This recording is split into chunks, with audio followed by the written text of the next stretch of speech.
Assista o canal. Mãe e filha, Que é legal. aqui tem de tudo, até vlog de faxina.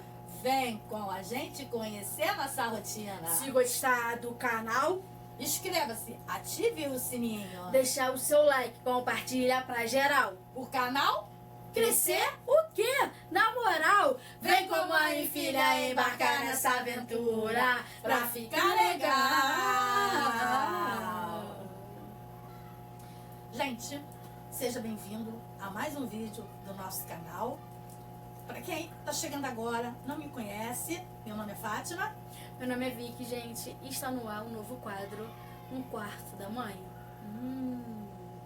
Daqui não vai sair coisa boa, né, gente? Já dá pra esperar pelo título, né? Mas antes de começar esse quadro novo, antes de explicar como vai ser, eu peço que você deixe o quê, mãe? O seu like, tá bom? Compartilha, seu comentário, ativa o sininho e nos siga nas redes sociais. Vai estar aparecendo aqui, gente. E muito obrigado pelos nossos 1000 inscritos. Estamos ultrapassando já 1000 inscritos graças a vocês. Então, gente, sem mais delongas, vamos pro nosso vídeo.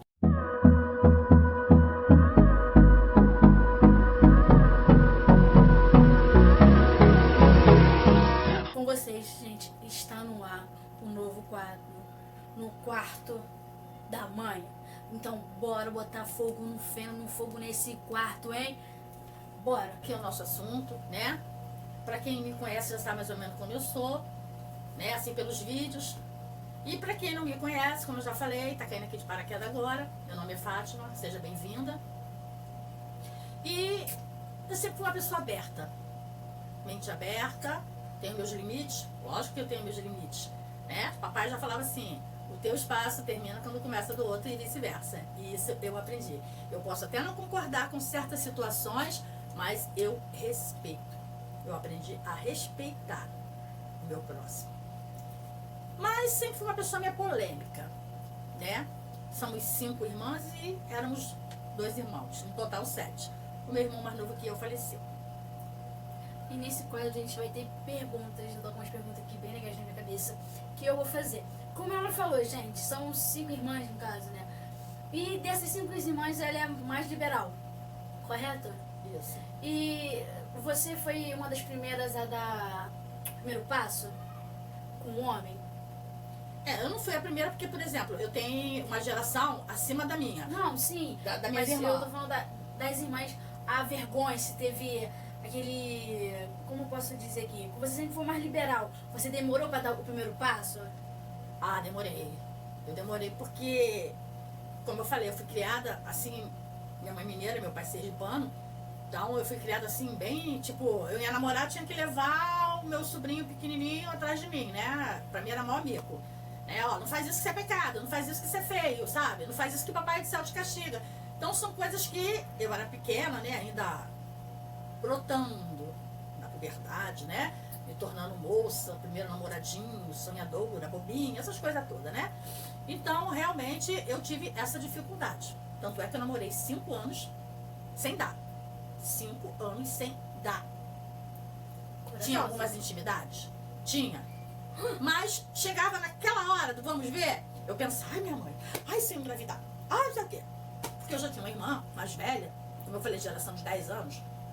É uma irmã de 66, um irmão de 65 e uma irmã de 64. Aí depois de quase 10 anos minha mãe teve. Então, eu não queria, né, passar pela mesma coisa e nem fazer minha mãe passar pela mesma coisa. Porque naquela época era um escândalo. Há 40 anos atrás, 50. Mas naquela época não tinha camisinha? Você não tinha esse conhecimento da camisinha? Não, a camisinha não se falava tanto como agora, não. Era mais tabu naquela época, né? Era. Até a mãe falar com o filho sobre sexo era tabu. Na minha família era tabu. O que eu aprendi foi lendo, conversando. Não foi minha mãe que me ensinou, não. E você passou essa trajetória para suas filhas? Passei. Sendo tabu ou sendo mais liberal? Sendo mais liberal. Eu fui criticada por isso também. Por falar com elas aos 13, 14 anos, como se usava uma camisinha, né? Peguei uma banana, ensinei direitinho como é que se fazia e expliquei toda a situação, todo o processo, né? Sexual. Por quê? Porque eu queria que elas soubessem através da mãe, uma pessoa de confiança. E não no susto, ou porque a coleguinha falou ou fez, entendeu? A minha mais velha tem 35 anos. A do meio tem 32 e a Vicky também, que foi depois de quase 10 anos. A gente vai fazer 22. 22 esse ano, que é o presente, hein? Tô brincando. Então, gente, eu sempre fui meio que assim, doidinha, né? Eu fui a primeira da família que meu pai fumava cigarro, meu irmão também, e eu com 17 para 18 anos, esses meio que eu tinha fumado cigarro, né? Minha mãe, não sei o quê, mas acabou aceitando. Meu pai, graças a Deus, era um coroa de boa, de boa. Era um meu amigão, parceiro.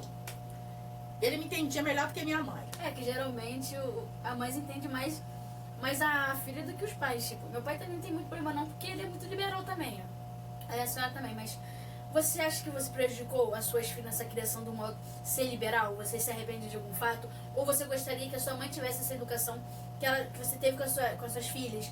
No caso da liberação, de estar explicando, de não ter aquele medo, de trazer a filha mais para perto do colo, para ser mais amiga?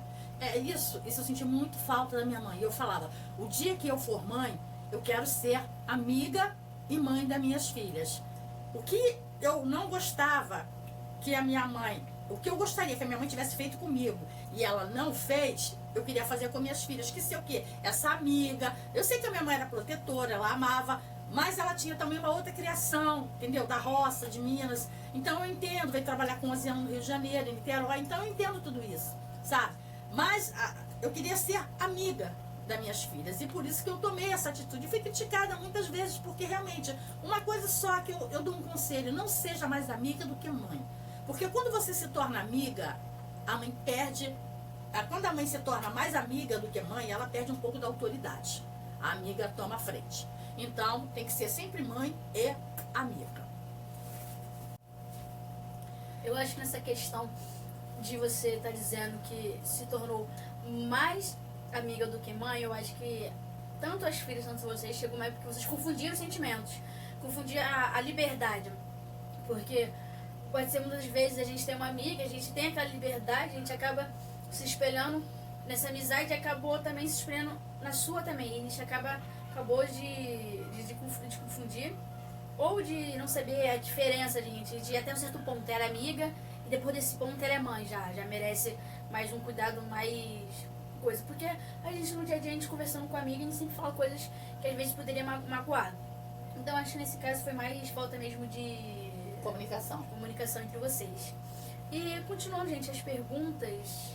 Quando você teve a sua primeira vez... Não, vamos falar de outro assunto que veio na cabeça agora. A gente quer assim mesmo, tudo natural, tudo ao vivo. Teve um período na tua vida, um período que você era pipa voada, que você não parava em casa.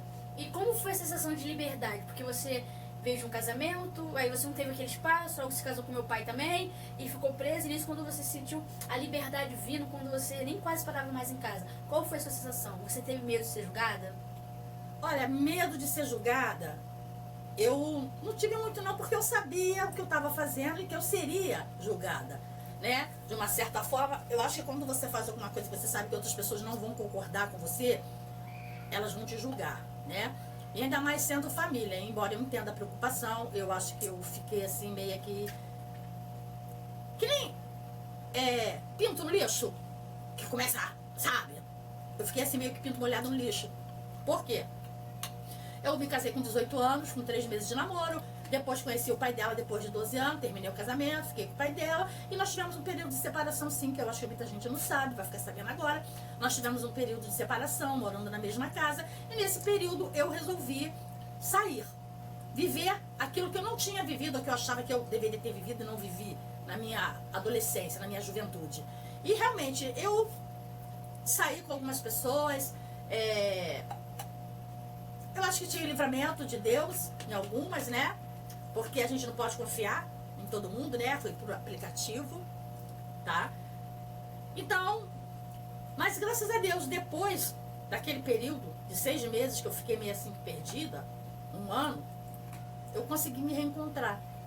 Já comecei a ter mais o meu pé no chão e sabia aquilo que eu queria pra mim e o que eu não queria. Mas você achou que foi necessário esse período de experiência que você teve para você se tornar uma pessoa mais madura? E no decorrer dessa experiência que você teve, você se envolveu com outras pessoas, não só do mesmo sexo, mas com outros? Olha, eu não... mulher, trans... Eu não me envolvi com outras pessoas. Mas é engraçado, né? Hoje eu Mas você se entendo. envolveu com outras pessoas, então como você se envolveu? Não, quer dizer, desculpa, corrigindo. Eu me envolvi com pessoas do sexo oposto que o meu. Mas, como eu falei, eu fui criada de uma maneira a respeitar o próximo, mas não aceitar. Até que um dia eu vi uma pessoa pelo Facebook e aquela pessoa mexeu comigo. E eu fui descobrir que aquela pessoa era um trans homem, um homem trans. E realmente, gente, pra mim era um homem, pra mim é um homem. E realmente aquela pessoa mexeu comigo. Só que aquela pessoa já tinha compromisso e tudo, então ficou no amor platônico, né? Ficou aquela coisa só de estar acompanhando de longe. E eu me perguntei, gente, será que eu sou bi? Será que eu sou gay? Porque eu me interessei, tô confessando que me interessei por um homem trans. Aí minha filha falou, não mãe, porque você tá vendo a figura de um homem realmente ali. Essa questão, gente, é a minha opinião. Eu acho que quando você sai com um trans, tanto o fato de ele ser menino que se transformou em menina, e menina que se transformou em menino, a partir do momento que você é. Porque a partir do momento que ele prefere o pronome ele ou ela, ele quer se vestir, ele se prefere desse jeito, eu acho que eu tenho que respeitar. E eu vejo dessa forma. Eu não vejo mais como uma pessoa que era menina e se transformou em menina, não. Eu vejo o que ela é hoje, não o que ela foi. O que ela é hoje. Então, pra mim, eu continuo hétero. Se tiver errado, eu não sei se tiver um outro nome também pra isso, gente, você corrige a gente. Mas essa é a minha opinião. Então, opinião, cada um tem o seu. Então, essa é a minha opinião. Eu acho que ela não é bi. Eu acho que bi, se você ficasse com uma pessoa do mesmo sexo, se essa pessoa fosse afeminada do mesmo jeito, entendeu, gente? Eu acho que o trans já é um pouco já diferente. É minha opinião, né, gente? Julguei. Homem com jeito de homem, com barba, sabe? E eu fiquei encantada. Então isso me veio fazer uma reflexão, né? Que muitas vezes a gente fala assim, hoje aos 56 anos eu me peguei nessa reflexão, né? Eu falando assim, poxa, eu realmente, como eu falei pra ela, por mulheres eu não me atraio por mulheres. Mas esse homem trans, esse me atraiu. Por ser justamente o homem, a figura de um homem, entendeu? E eu fiquei muito realmente mexida.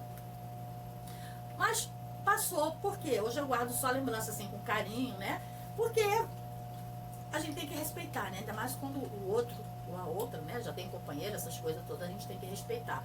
E eu fiquei muito na minha área. Mas eu aprendi com isso que muitas vezes a gente tá do lado de cá, a gente critica quem tá do lado de lá, né? Ah, a pessoa depois de 50 anos, 40 anos, se assumiu, saiu do armário, não sei o quê.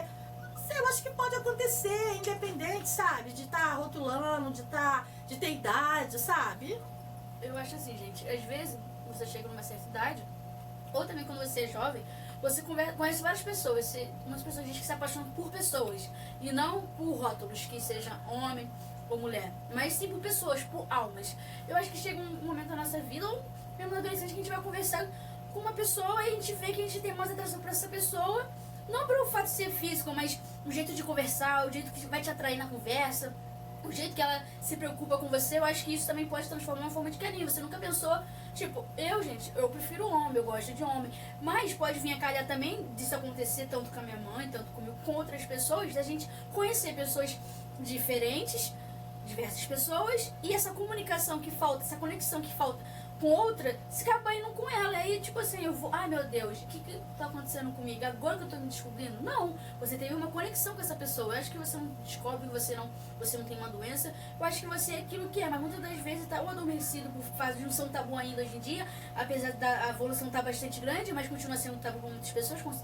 O Brasil continua tendo um índice alto de preconceito, e as pessoas têm muito medo de como vai se julgar, como vai se comportar, tem medo de apanhar na rua, gente, porque uma violência contra esse lado é grande, é forte. Eu acho que a pessoa tem medo de se opor, talvez do pai, talvez da própria família, e isso acaba tendo o quê? Retraindo. Aí chega uma certa idade, a pessoa já passa por diversas decepções, e tem essa conexão, e a pessoa vai assumir um relacionamento com uma outra mulher ou com outro homem. E eu acho que isso fica a critério de cada um, gente. Eu já fui muito preconceituosa, mas hoje eu não sou, porque meu melhor amigo é gay, gente. Então, tipo assim, se eu for ter preconceito, eu não poderia amar meu melhor amigo. Então, eu seria muito hipócrita da minha parte odiar, ser preconceituosa com aquilo, com aquela pessoa, e não ser com meu amigo. Então, aprendi muito com isso também. Eu tenho amizade hoje em dia, eu me dou super bem, eu converso, eu brinco. Eu sou uma pessoa totalmente diferente, mas como eu falei, era muito tabu naquela época. Então, com o decorrer da evolução, a gente vai aprendendo, a gente vai pesquisando, a gente vai estudando, vai tendo os amigos. E a gente acaba também aceitando mais um fato sobre isso. Eu gostaria até de comentar também que quando eu tinha uns 11, 12 anos, eu tinha um casal de irmãos que eram amigos, né? Onde eu morava, e ele era muito meu amigo, mas ele era homossexual e eu era apaixonadinha por ele, né? Mas a gente chegou até assim, ter aquela coisa de criança, que ele também era novinho, estava se descobrindo, né, a homossexualidade dele, mas a gente se apaixonou. E ele veio morrer alguns anos depois de AIDS, né? A irmã dele também era prostituta e também veio acabar falecendo de AIDS. Então, foi o que ela falou, acho que a gente se apaixona pela pessoa, né? E, embora ele era um menino, mas ele já demonstrava já os primeiros, assim, sinais. Ele não se assumia, né? Porque talvez aí nem ele ainda aceitava que ele era. Mas depois ele falou pra mim, ele falou: Fátima, eu gosto de meninos. Mas foi o primeiro que eu me apaixonei assim, que era homossexual. Mas eu gostava muito dele, entendeu? E guardo as boas lembranças que nós tivemos de menino na época que eu morei ali em Marechal. Eu acredito que a vida é como aquela música do Renato Russo. Eu gosto de meninos e meninas, talvez vai ser assim mesmo. E assim continua. Eu acho que hoje em dia a gente aprende mais sobre amar, sobre dar sentimentos, demonstrar afeto. E isso faz a gente ser uma pessoa melhor. Eu acho que o amor consegue sim fazer essa mudança. Não um amor doentio, mas um amor que você permite se sentir com outra pessoa. Que acho que a gente acaba se colocando no lugar da outra pessoa também, né? Porque, gente, se fosse ao contrário, se o mundo fosse correto, os homossexuais, homoafetivos, e a gente fosse hétero, fosse a parte condenada, como seria? Então, gente, eu acho assim que a gente tem que se pôr muito no lugar das pessoas. Porque quando a gente se aceita, eu acho que a opinião dos outros não importa mais. Quando a gente se aceita, a gente vê o que a gente é mesmo, o resto é o tanto faz. Embora ainda tenha muito preconceito, né, em relação sobre isso, eu sou, como eu falei, né, a irmã que sempre foi ovelha negra nesse sentido, né, embora eu tenha minha cabeça muito centrada, né, eu nunca fiz algo que desabonasse a minha conduta, nada, sabe? Então, eu acho que até fui uma menina muito cabeça pra minha idade, e esse rapaz que eu gostei foi há mais de 45 anos atrás. Então vocês têm uma noção, né? É muito tempo, gente. Era uma outra época, um outro contexto, uma outra situação. E eu gostava dele e ele sabia disso. E a gente até teve uma fé, mas o negócio dele não era realmente mulher. E eu tive que entender, aceitar. E continuei gostando dele, sendo amiga dele do mesmo jeito. E agora, há pouco tempo, uns 3 anos atrás, eu me vi nessa situação, né? Que eu comentei aqui. Eu me interessar, um homem trans mexer muito comigo. Então, isso assim, né, me levou a fazer uma reflexão, né, de vida, no meu pensamento, naquilo que eu pensava, entendeu? Que, na verdade, a gente acha que sabe, a gente não sabe nada. Eu só sei que nada eu sei. É verdade, gente. É isso aí. Hoje foi um pouco assim, contando pra vocês, ainda vem mais histórias aí, porque eu tenho 56 anos, bem vividos para completar 57, se Deus quiser. Nesse quadro agora a gente vai ter que trazer pessoas diferentes. Vamos tentar trazer as minhas irmãs, tias, que possam estar falando sobre isso, amigos, amigas, que possam também estar falando um pouco dessa experiência da vida, de como é viver intensamente. Porque a partir do momento que eu acho que você está vivendo a sua vida sem prejudicar ninguém, vamos ser felizes. Ame quem quiser, gente. Ame pessoas. Não fique ligado em rótulos, porque rótulos não vão definir quem você é. É apenas a sociedade que vai definir. E a felicidade, gente, não vem através de rótulos, vem através de você. É bonito, né? E hoje nós aprendemos a respeitar, né, ao próximo como ele é. Eu tenho conhecidos que são casal gays, sempre me respeitaram, sempre respeitei eles. Eu acho que o bacana é isso aí, é a gente ter respeito pelo nosso próximo, assim como nós gostaríamos de ser respeitados. Então, se a gente se colocar um pouquinho no lugar do outro, eu acho que as coisas seriam bem mais fáceis, né? Então, gente, fica com esse final maravilhoso dessa conversa, desse bate-papo. Deixe suas opiniões, deixe seus comentários aqui, gente. A gente vai ler cada um e vai ser muito importante. Então, Desculpa pela demora, mas é necessário conversar com vocês. Sejam bem-vindos ao nosso canal que tá chegando agora. E vamos pro nosso próximo vídeo. Até semana que vem!